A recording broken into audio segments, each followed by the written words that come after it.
Days of My Future Husband's Past by Yamada Heart on AO3. Summary. The lack of cell phone signal, the out-of-date convenience store, the young boy staring up at him with his husband's quirk. Hitoshi wasn't just in a different place. He was in a different time. Shouta was always scolding Hitoshi about minding his own business, whether he was getting wrapped up in hero drama on his radio show, investing himself in the developments of gossip at Yule, or aiding in villain fights outside of his jurisdiction and shift. Shouta usually had a dismissive word to spare for the behavior. It was all hypocritical criticism coming from the guy who, despite his claims of rationality, regularly dropped everything, even date night, anytime he heard pros were struggling with a particular nasty villain. So Hitachi laughed the scolding off and continued to pretty much do as he pleased. After all, had he really had a reason to regret that quirk of his personality until it caused him to be standing on the street corner he didn't recognize? One moment he'd been on a side street only a block away from home, running, trying to calm down an argument that looked like it was about to go hot fast. But now he had absolutely no idea where he was. He remembered the space around him narrowing at the edges of vision as he ran, and then suddenly, pop! He was skittling to a stop to avoid fumbling into traffic, somewhere far away from home. Great, he groaned, his shoulders sagging. I'm really going to hear it from Shouta this time. The voice in his head, along with the sound of rustling plastic, let him know that, at the very least, he hadn't lost the small list of items he had gone out to buy for Shouta in the first place. Maybe a peace offering of eye drops and cat food would spare Hitoshi the worst of Shota's stink eye, though even Hitoshi had to admit that he definitely deserved Shota's glare this time. Well, might as well figure out where I am and call Shouta to let him know I'm okay, he mumbled to himself. The last thing Shouta needed was to fear the most when Hitoshi was perfectly fine. He pulled out his phone from his pocket and used it to open Google Maps, but, to his surprise, the app dutifully informed him that it couldn't find a GPS signal. Looking at the top of the screen, he saw that the news only got worse. Not only did he not have a GPS signal, he didn't have any signal. No data, no Wi-Fi, nothing. What the? No signal? He looked at the paved roads and not-so-distant apartment buildings and waved his phone. In the city? His phone had no sympathy. First reason. No signal, it insisted. Hitoshi knew he was still in Japan based on lettering on some familiar-owned stores across the street from him, so it wasn't an issue of being caught in a foreign country. Either his phone or his carrier had literally let him down, and he was thinking he would ditch them both out of spite for this sight as soon as he found his way back home. With no one else immediately around, he shoved his phone back into his pocket and aligned himself to the fact that he was going to have to figure out where he was old-fashioned way, using his eyes and brain to stitch together context clues. The only thing that stood out to him, aside from the new buildings looked, despite their outdated style, was the convenience store with the name Daily Family in orange lettering. Hitoshi remembered going to Daily Family stores all the time as a kid, but it had been years since he'd ever seen one.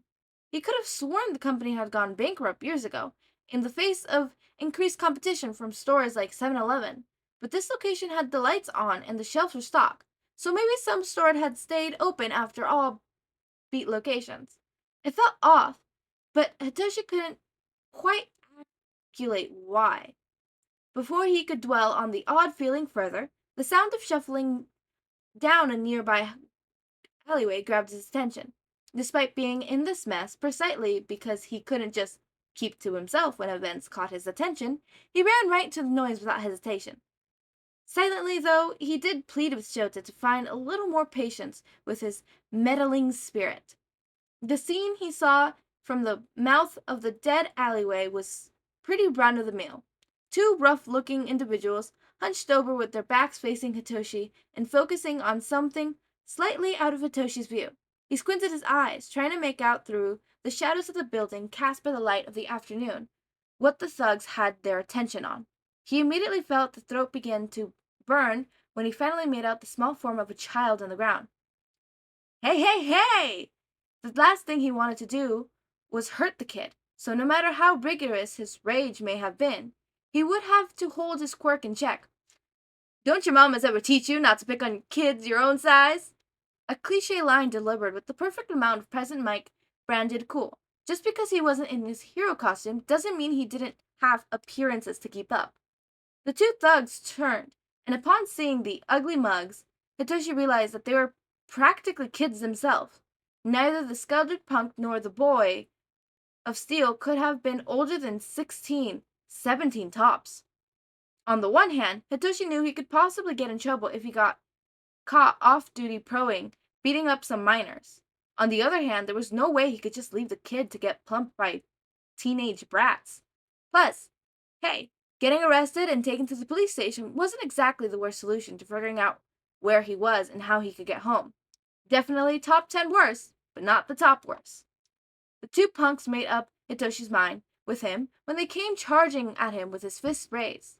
Teenagers or not, their quirks more or less graduated that Hitachi would level on a one-on-one fist fight, with either of them regretting it. So he dodged with their punches and ducked behind them and positioned himself between the kids. Without the direct speakers, he wouldn't dare unleash a scream at full power, but he could certainly make a noise loud enough to scare the punks. Crouching, Hitoshi took a deep breath and let out a bone-rattling "Yeah!" that brought the teens to their knees in an instant. They covered their ears and tried to shout over him, but it was pointless. Even only at 30% power, no one could shout over Hitachi. As Hitachi suspended punks who picked on kids were real cowards, and as soon as Hitoshi's volume died down in the particular for another deep breath, the teenagers bolted. They shouted something back as they ran, but Hitoshi didn't really care to listen. "What losers," he said, shaking his head. "Hey kid, are you—" Hitoshi's voice suddenly cut out of his throat in an unexpected, yet familiar squeal. He brought his hands to rub at his particular throat as tears of relief punched at his eyes. There was only one person who could get him to get tongue-tied like this. Apparently, no matter where Hitoshi was, one good stream was all it took for his husband to find him. He turned, a huge, warm smile on his face as he prepared for seeing Shouta and covered his stern expression with grateful kisses. Except, instead of seeing his middle-aged husband standing behind him with arms crossed and his tired eyes glowing red, Hitoshi's smile and eyes dropped down to a young boy huddled on the ground with his blue backpack held defensively to his chest and his terrified eyes glowing red. The lack of cell phone signal, the out-of-date convenience store, the young boy staring at him with his husband's quirk. Hitoshi wasn't just in a different place. He was in a different time. Oh, Shouta really, really is going to yell at him for this one when he gets back home. To be fair, it was possible that Hitoshi hadn't been transferred to the past. It was possible that the boy in front of him wasn't a young Shouta, unlike all the evidence, but possibly. So, and though Hitoshi was absolutely certain this boy would not one day become his future husband, Hitoshi would simply think of him as not Shouta and proceed with their interactions as carefully as he could. As much as not Shouta looked to be trying to hide it, he was clearly still pretty shaken from everything that had just happened. Knowing all too well what people could do in such a deliberate state, Hitoshi held up his hand in surrender and slowly sunk down to not Shota's eye level. After being with a quirk eraser for half his life, Hitoshi knew he could squeal out of words even with the quirk activated and training on him, but in the moment he didn't care to open his mouth. The last thing he wanted to do was scare the kid further. Instead, he smiled and patiently waited for not Shouta to either recognize that he wasn't a threat or tired eyes to the point that he had to blink. The latter came first. "Who are you?" Not Shouta asked as he quickly rubbed at his eyes. His short, messy black hair had fallen down to trickle at his chin, but his eyes came back to stare Hitoshi down in a second of a sorts of silence threatening to try anything. Now, not Shota's questioning was more complicated than a simple, "Who are you?" had any right to be. If Hitoshi really was in the past, rather than just, say, an illusion or a dream, and if not Shouta really did turn out to be Shouta, he wouldn't want to say or do anything that would cause irreparable damage to the present. But Shouta was damn good at seeing through lies, and if not, Shouta had the same skill. You can call me Mike. Nut Shouta squinted his eyes worriedly. You don't sound American. It's just what I like to go by. That wasn't a lie. But Hitoshi was certainly sidestepping the truth a touch. Mike sounded like Mike, and given the circumstances, was no reason for Hitoshi to correct the misunderstanding. Nut Shouta hardly looked convinced, but he pressed on. What do you want? What? I don't want anything. Geez, Nut Shouta sure was just as paranoid and quick to the point as Shouta. I just heard some noise, and I came over to make sure everything was all right. Shota's eyed him and down before replying. You should really mind your own business, Mr. Mike. That confirmed it. This was, without a doubt, a young Aizawa Shouta. No one else scolded Hitoshi the way that painted a done look. The way Mr. Mike at the end was really adorable touch, though. Hitoshi found himself to keep from cooing over how cute it was to have young Shouta scold him. But his unconscious smile slipped through. What's so funny? Shota's eyes went red in a flash, causing Hitoshi to mutely shake his head and hands as if to say nothing. He couldn't completely wipe away his dumb grin, though. Shouta studied him cautiously before closing his eyes and mumbling, Whatever. Standing up, he walked right past Hitoshi, with his backpack still held tightly to his arms, while throwing back a quick, Thanks. Hey, wait! Hitachi jumped up and moved to block Shota's path. Are you all right? Now, Shouta just looked annoyed. I'm fine. Leave me alone. No way! Who are those punks? Hitoshi was desperately clicking his memories for any mention of two teenage punks causing some life-altering event in Shota's adolescence, but wasn't coming up dry. How should I know? Every street is crawling with creeps like 'em. Oh, that's right. Hitachi had nearly forgotten the chaos of life before All Might burst onto the scene and gave small-time criminals a reason to reform their behavior. The ever-present threat of violence in his young days was why kids usually stuck close to their parents when they'd been growing up. But Shota's parents were, well, Hitoshi had never really known to care about whether their son was doing all right. Hitoshi cried, though, a lot, and in his earlier years of his relationship with Shouta, this had caused a handful of tension fights as Hitoshi desperately tried to convey to Shouta how much it killed him not to know where Shouta was when he patrolled at night. Teaching his husband that he deserved love hadn't been easy, but no one had better set up for the task than Hitoshi, who loved that grumpy old man more than anyone else in the world. Well then, you should try to be more careful where you're going, Hitoshi said, his smile softening. I know these people out there who really care about you if you got hurt. Shouta snorted as he slipped between Hitachi and the wall. I said leave me alone. You're just a stranger. Wow. Shouta was probably pretty embarrassed if he had any idea who he was actually talking to. Hitoshi, a stranger? He knew more about Shouta than anyone. Hizashi watched Shouta go, feeling ready to drop the whole thing. As worried as he was about tiny Shouta getting home safely, it was about time he returned to focusing on the bigger problem of getting himself home safely. Besides, it would probably be better to avoid further interaction with Shota's past. What if he already done too much damage to the timeline, and now he didn't have a home to return to? Hitachi didn't even want to think about it. Sighing, he shuffled his hands in his pocket and made to walk out the alleyway. However, his path was blocked by no other than, well, who else but Shouta. The boy looked to be fighting with his backpack, and his backpack definitely looked to be winning. Everything all right? Shouta jostled, giving Hitachi enough time to peek over his shoulder and see a flash of something gray and furry poking out of Shota's backpack before the boy hurriedly closed it again. It's nothing. Shota's attempts at denying were useless, seeing as the nothing in his bag continued to squirm. Knowing Shouta, there was really only one thing it could be. Is that a cat? No. Shota's answer was too quick and his glare too defensive. It was definitely a cat. Why do you have a cat? It's not a cat. Oh? Shota's narrowed his gaze. It's a kitten. Hitoshi rolled his eyes. All right, you got me. Where'd you get the kitten from? Shouta silently dropped his eyes down to the backpack and stared. Hitoshi waited and waited, and just as he was about to give up on getting an answer, Shouta gestured with his hands into the alley. The alley? Shouta nodded. I heard her when I was walking by. I wanted to make sure she was okay. Now Hitoshi started to understand what happened before he arrived on the scene. And those two punks showed up, huh? Shouta didn't respond, just turned his face away as to hide his embarrassment. Hitachi couldn't help the tender smile on his face. His husband's soft heart would always be his weakness. Well, she's certainly not happy in your bag. Can I see her?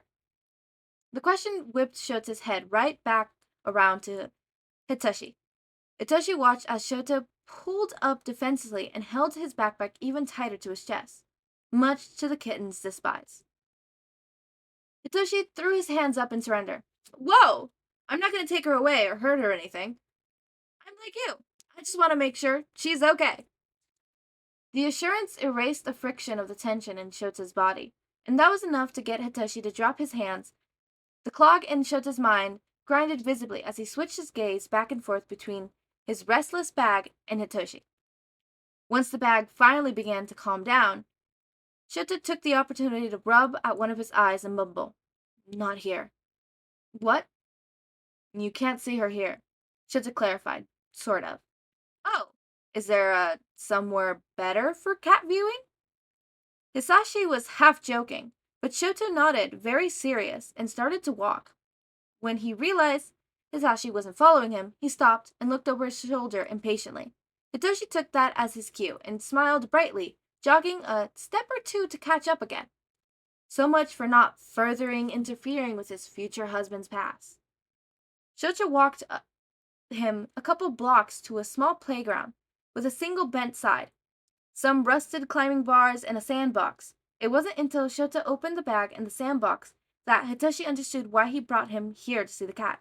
Upon being released, the kitten, immediately launched itself into the sand and ran like she was in kitty heaven. If they had taken her out in the alleyway, she probably would have run into the streets, and no one would have wanted that. Aw, she's cute! Hizashi chirped as he crouched down next to where Shouta was kneeling in the dirt. Kind of small, though. You got any food for her? I bet she's real hungry. I have this. Hitoshi looked over and saw Shouta holding a convenience store onigiri in his hand. It's tuna. Hitoshi grimaced playfully. I give you A for effort, kiddo, but I think we could do better. Here. Hitoshi digged into his plastic bag and pulled out the can of cat food.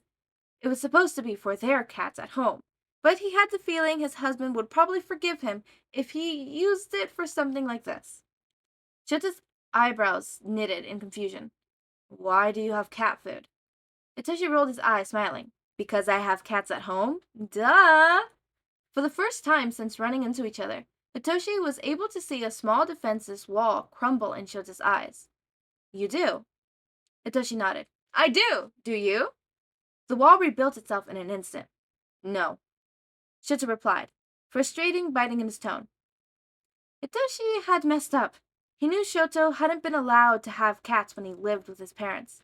He knew that, and yet he had gotten so into the flow of talking with a kid that he forgot to watch his landmines he knew laid beneath the surface. At least Hitoshi had quite a lot of experience bringing Shouta back around to his side when his mouth moved faster than his brain. Popping the top of the can open, Hitoshi offered the cat food to Shouta. Do you want to feed her? Shouta looked up at him, his surprise eager and clear on his face. Are you sure? Of course I'm sure. You're the one who found her. You should feed her. But it's your cat food for your cats. Hitoshi snorted. Oh, don't worry about them. They're very spoiled. Believe me, they won't even notice this can is missing. Shouta still stared at him with wide, disbelief eyes.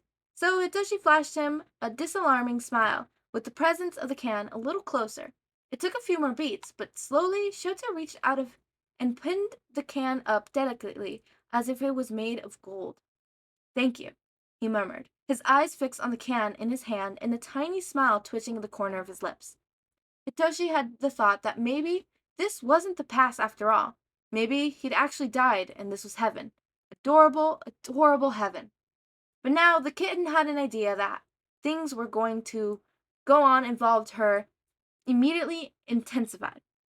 So she stood at the edge of the sandbox and meowed, plentifully at Shouta. Shouta easily reached around her to rest the can in the sand, and she kittenly spun around in the second to start gobbling up the food. Whoa, look at her go!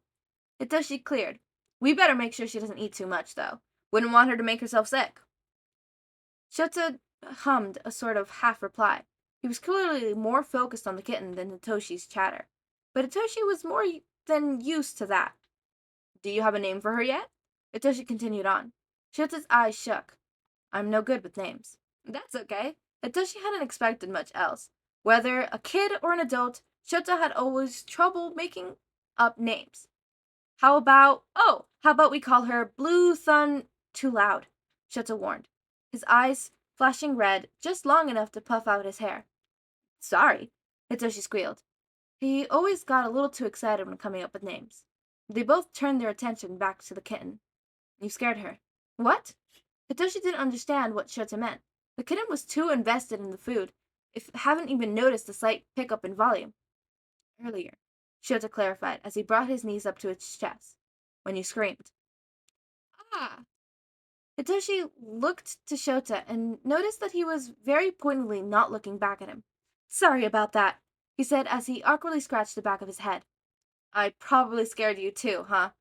Hitoshi had made more than his fair share of kids cry during his career. But because he was a well-known hero, the tears were more from the shock of the voice than genuine fear. Shouta, however, had absolutely no idea who he was or what his true intentions were, and yet Hitoshi had come in screaming. No wonder Shouta had looked so terrified when Hitoshi first turned around.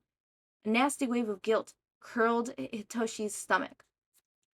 Shouta shuffled half his face into his knees. Don't worry about me. Just say you're sorry to Blue Sundre. Hitoshi pushed a smile. Close. It's Blue Thunder. Shouta shot him a withering glare. Okay, I get it. Hizashi leaned down into the sandbox so that his face was on Blue Thunder's level. Blue, I'm sorry. Please forgive me. Blue Thunder paused in her feast and stared at Hitoshi with large, curious eyes. Then she leaned over and licked his face with her rough, cat food-covered tongue. Her suspicious meows was very cute, but the damage had already been done. Thanks, Hitoshi grumbled, any attempts of gratitude overshadowing his grimace. He was not a fan of the smell of cat food, and now it was smothered on his cheek. Fantastic. You're so weird. Hitoshi recognized that tone of, he loved that tone of voice. That was how Shouta sounded just before Hitoshi got him to laugh. Hitoshi spun back, excited to see a real smile on the young Shota's face, but was robbed of potential priceless image by Shota's dry eye, when the boy should have been trying to hide a smile. He was instead rubbing furiously at his eyes and the back of his hand. Hitoshi frowned. This is at least the third time I've seen you rub your eyes today, he commented. Where are your eye drops? My, Shouta lowered his hand and looked at Hitoshi like he'd just asked him for green money. What? Hitoshi really couldn't stand Shota's parents and their selfish neglection of their son. Alright, hold on. Down into the plastic bag Hitoshi's hand went again, but this time he pulled out the eye drops he had bought for another Shouta of another time. These are eye drops. They make your eye feel much better, and that is Mike guaranteed. Hitoshi opened the box and handed the box to Shouta, who looked at it curiously. Are these for cats too? Shouta asked. Hitoshi laughed. What? No, of course not. These are for people. People with dry eye. Shouta turned away, clearly very embarrassed, so Hitoshi sipped up the rest of his laughter. It's your quirk, right? Hitoshi pointed at his eyes for emphasis. Canceling people's quirk with their eyes must be really stressing them out. Those drops will help. Shouta looked at him back suspiciously. How do you know all that? Hitoshi struggled casually as he scooped up the now half-eaten canned food from Blue Thunder. You could say I have experience with your quirk. What? How? Boo! So many questions! He pointed the cat food can at Shouta. Just trust me and give your poor eyes some relief. They're begging for it. Shouta glared before looking back at the bottle and turning it over in his hands. How do I use this? Just hold it above your eyes and squeeze a drop out. Blink a couple times. Hitoshi mimicked the action as he explained them, but Shouta still looked puzzled. Or I can do it for you if you want. I have lots of practice. Shouta appeared to think the offer over before wordlessly tracing the bottle back to the can of cat food. Hitoshi smiled. All right, tilt your head back and open wide. It might feel weird at first, but blink a few times and you'll be all good. Shouta did as Hitoshi told him, and Hitoshi leaned over to squeeze the drops in. The moment the first drop landed, Hitoshi squealed, his eyes shut, and flinched away. I'm sorry, are you okay? Hitoshi slowly opened his eyes again before grumbling. It felt weird. I told you it would, Hitoshi cried, the sound dying off with a soft, squealing, mealing chuckle. Do you still want me to do the other eye? Shouta nodded and got back into his previous position. Hitoshi tried to be a little less aggressive with the eye drops, but he wasn't sure that was actually possible. Besides, he knew his technique was pretty good. Back at home after long nights of patrol, sometimes Hitoshi would climb into his husband's lap and insist on helping him with his eye drop. His husband would typically give him a half-hearted argument that it was easier if he did it by himself, but all Hitoshi had to do was hit him with a pout and a pair of puppy dog eyes, and he'd cave faster than he'd like to admit. Adult Shouta could be cute too. Hitoshi hoped he'd be able to return to him soon. The second eye didn't get as violent as a reaction, but Hitoshi still waited a few patient moments before Shouta tried blinking the liquid across the eye for the first time. Better? Hitoshi asked. Shouta closed his eyes, processing the feeling. Yeah, he immediately responded. When he opened his eyes again, they scrunched up once he focused on Hitoshi. Why are you looking at me like that? Eh? Hitoshi blinked in surprise. Like what? Like, Shouta gestured vaguely at Hitoshi. That, you're smiling, but it's weird. Is it? Hitoshi's own hand fluttered over his face as he tried to feel what Hitoshi was talking about. Shouta nodded. When you do it like that, yeah, you did it earlier too, when I was talking about finding blue thunder in the alleyway. Hitoshi dropped the hand and playfully hummed through thought. Apparently the dumb, love-struck look he got in his face whenever he thought of his husband was super obvious, even to kids. Well, I guess that's probably because you keep reminding me of someone very precious to me. I do? You do! How? Everything about you reminds me of him. Aw, what's that look for? Shouta was glaring at him for probably the 100th time. It's true! Your glumpy glares, your quick and to-the-point responses, your weakness for cats. It's like the two of you are the same person. Because, of course, they were the same person, but the kid didn't need to know that. And this person is... they're precious to you? Hitoshi nodded, his smile gentle and warm. He's the most precious person in the world to me. Shouta was silent for a moment as he processed the information. You could do better, he said, finally, looking away. Hey, Hitoshi cried, offended for both Shouta and himself. Don't say that. Shouta stood and dusted off his legs. I have to go home now, he said bluntly. Oh, okay, Hitoshi looked at the kitten in the sandbox. What about Blue Thunder? I'll take her with me, he said, picking up the kitten. There's an old lady in my apartment building who likes cats, and knows where to keep strays. Oh, she sounds nice. Does she let you play with her cats? Yeah, sometimes. Hitoshi saw another teasing hint of a smile on Shota's face as he put Blue Thunder back in his back. Once she was secure, Shouta hesitated for a moment before holding out his hand to Hitoshi. Let's go. It was finally Hitoshi's turn to stare in confusion. You want me to come with you? Shouta nodded. But I thought I was a stranger. Shouta grimaced. You are. You're the strangest person I've ever met, but if I leave you alone, you'll probably keep jumping into alleyways and then you'll never get back to your precious person, and I think he would probably be sad if that happened. Hitoshi sighed. I knew it! He could feel tears trickling at his eyes again, but he pushed them back with a smile as he took Shota's outstretched hand and stood up. You're a natural-born hero. Shota's whole face went red before he even had the chance to hide his embarrassment. What? No, you don't. I don't what? Hitoshi clearly tilted his head to the side. Know you? Hitoshi dropped his head. My quirk. Ah, it's amazing! Shota snapped his head up in a second. What? But I used it on you. Aren't you angry? Hitoshi quickly shot his head. Of course not. You were just defending yourself. It was only natural. Shota looked to be at a total loss for words. Hitachi pressed on. Besides, it's not your quirk that determines if you're a hero or not. It's your heart. Your... Shota frowned at him like he was an idiot. Heart? Hitachi nodded. Yep, and I declare here and now that everyone who checks on little kittens in the alleys and offers to look after people like me has the true heart of a hero. You... The bite of his tone died on his tongue as Shota turned his eyes to look elsewhere, but at Hitachi. Are so weird. Hitachi just smiled as he squeezed Shota's hands. In a few years, at a little place called Yoru, Shota would believe his words. But for now, let's get you home. The walk wasn't far, maybe only 10-15 minutes.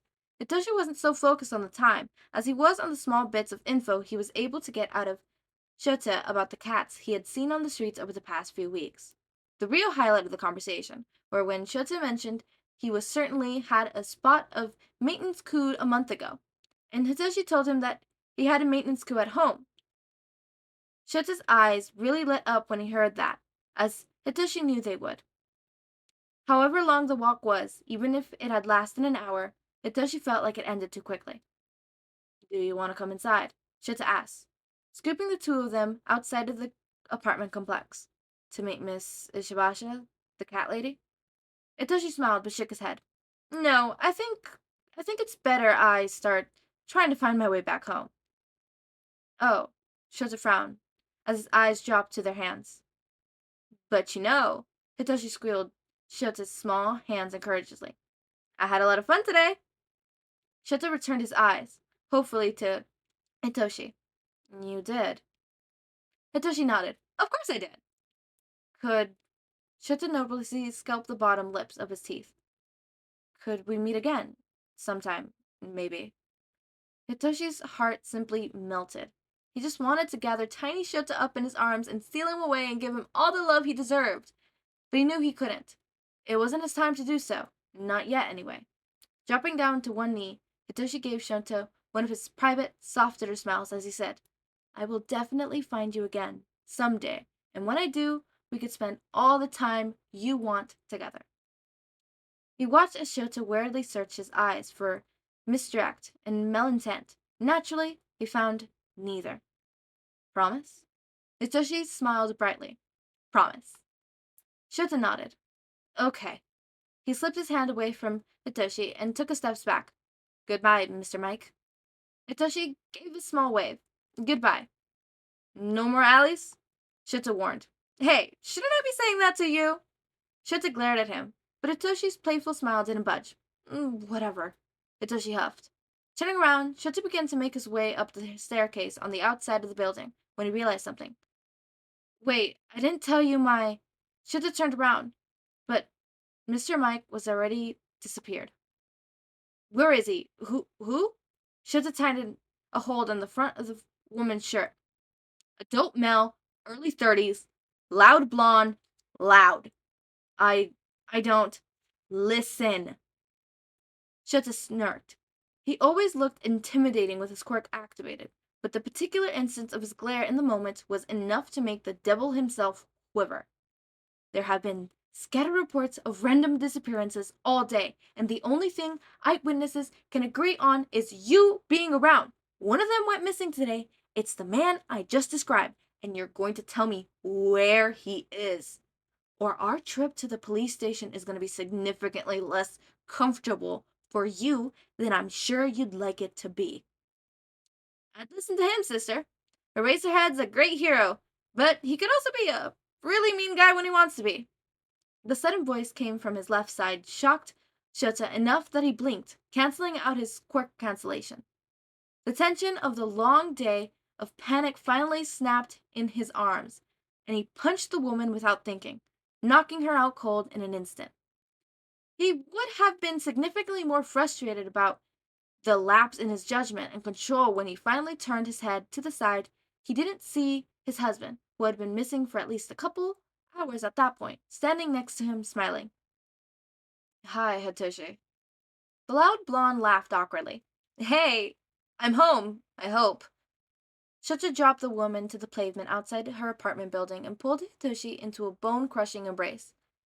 In that moment, he didn't care about what was and wasn't logical. The relief of seeing Hitoshi after searching so desperately for him was overwhelming to the point that it overrode all of Shoto's usual mental checks and allowed him to hold Hitoshi in an open like this. Hitoshi, for his part, seemed just as happy and deliberate to hold him as well. Are you okay? Are you hurt? Hitoshi shook his head. In the process, buried his nose deeper into the crook of Shota's neck. No, I'm fine. Are you? Me? Shouta snorted. I'm not the one who's been missing for the better part of the day. Shouta, honey, you just threatened a woman and punched her out cold before she could talk. That's not exactly what I would call rational behavior. Shouta squeezed Hitoshi a little tighter. Do you have any idea how worried I've been? He grumbled, just for Hitoshi to hear. You disappeared without a trace, and no one could get a hold of you at all. Hitoshi rubbed Shota's back. I know, I'm sorry. I tried calling you right away. I really did, but things were complicated. How? Why? He pulled back enough to a level concerned look at Hitoshi. What happened? I'm still not 100% sure, and it's going to sound crazy, but I think I went back in time. Shouta had trouble processing that. You what? Hitoshi laughed. Like I said, crazy, right? But it felt too real to be an illusion. And if I've been missing all day, well, anyways, all I know for sure is that you were there, and you were only like, I don't know, 7, 8? You were so young, and you had this cute little kitten in your backpack, and I saved her super heroically from teenage punks who were giving you trouble in an alleyway. And you showed me the kitten in a sandbox, and we fed it and named it, and you were super adorable. But I knew I couldn't stay and say goodbye to Tiny You was so hard because the memories were all fuzzy around the edges, like Shouta was trying to view them with the sun in his eyes. Most of the smaller details were completely gone, but the larger impression was impossible to forget. The initial shock and fear, the building hope, and more positive surprise, and most embarrassing of all, the strangling of jealousy and the beginnings of a childhood crush. I can't believe you, Shouta grumbled, pushing Hitoshi away. What? What? God, you weren't even that clever. Calling yourself Mike? Wait, so... An annoying grin spread around Hitoshi's face. So I was right! I was in the past! Oh my god, Shouta, you were so cute! Shut up. I was an idiot. I should have taken you to the police for being a suspect weirdo talking an above average interest in some random kid. Hitoshi pouted. You weren't random. I knew who you were. Yeah? Well, I thought you were just some weird American. I didn't know I was talking to. Your future husband? Hitoshi finished, his eyes bouncing painfully. To some out-of-time idiot, Shouta snapped back. He turned to the woman on the ground. Her quirk erases needs to be updated. The record says she could only displace things through space, not space and time. Well, they're on the connected axis, you know, space, time, all that jazz. Hitoshi slipped a hand into one of Shota's own and laced their fingers together. I haven't disturbed the timeline, though. You still love me. A flash of clarity shined through the otherwise fuzzy collections of memories. There was a smile, gentle and warm in a way that was very familiar to him now, and it accomplished the words. He is the most precious person in the world to me. And Shouta wanted to be fucking dead right now, on the spot, because suddenly he was being forced to remember the jealousy he felt towards the person who got that love. And that person turned out to be himself. You didn't destroy any timeline that I know of, but no, I don't love you anymore, Shouta replied, his tone hollow and dead. What? Why? Hitoshi cried. Is it Is it because I made you worry all day after getting myself involved into something that wasn't my business? No. Wait, yes. But no! We'll talk about that later. Shouta leveled a stern look at Hitachi, and Hitachi guiltily dropped his eyes to the ground.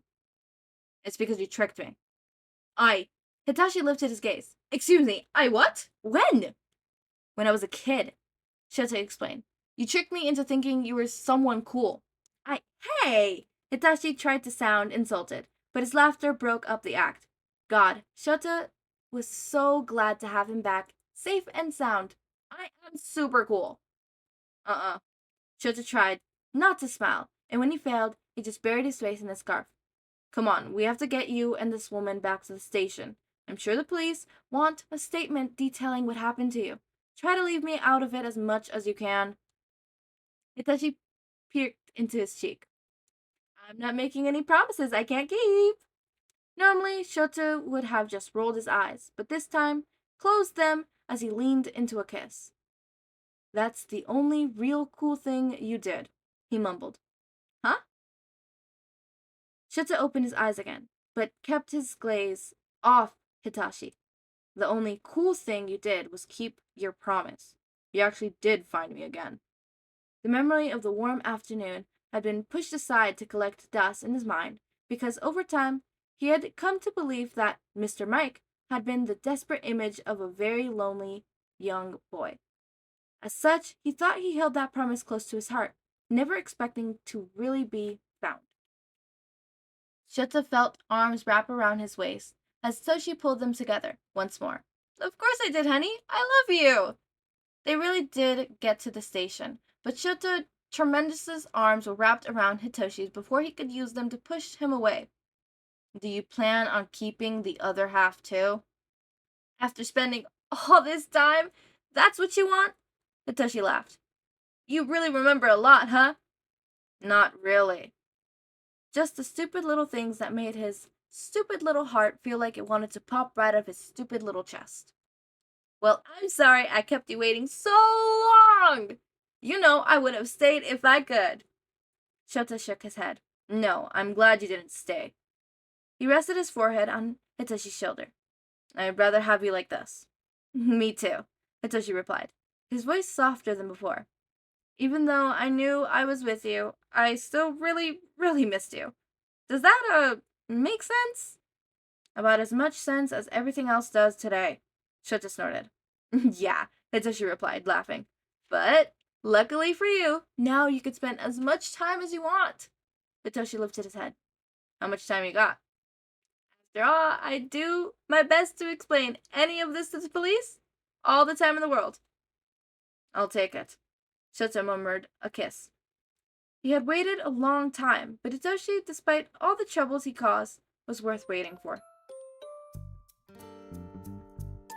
Okay, so I have 2 announcements, but before we get to the announcements, I just want to talk about the fanfic just for a little bit.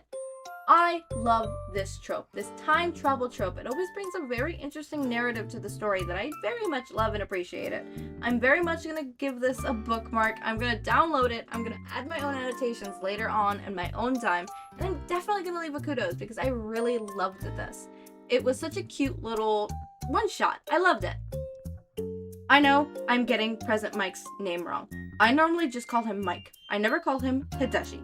But for this podfic, I had to. And that was annoying because I don't know how to say his name. So, yeah. On to the announcements. The first announcement is I was wondering if you guys were interested in these 2 next video ideas. The first one is My Hero Academia podcast, where I would be analyzing and critiquing episode per episode the My Hero Academia show. So every week would be a different episode. So the first week would be episode 1, the second week would be episode 2, and then so on and so forth, adding the movies in there in chronological order. And I was wondering if you guys would be interested in me sitting down and talking to you guys about the My Hero Academia show and what I think they did right, what I think they did wrong, adding to the story, like being like, hey, did you know that this probably happened because of this, or this character reacted like this because of this?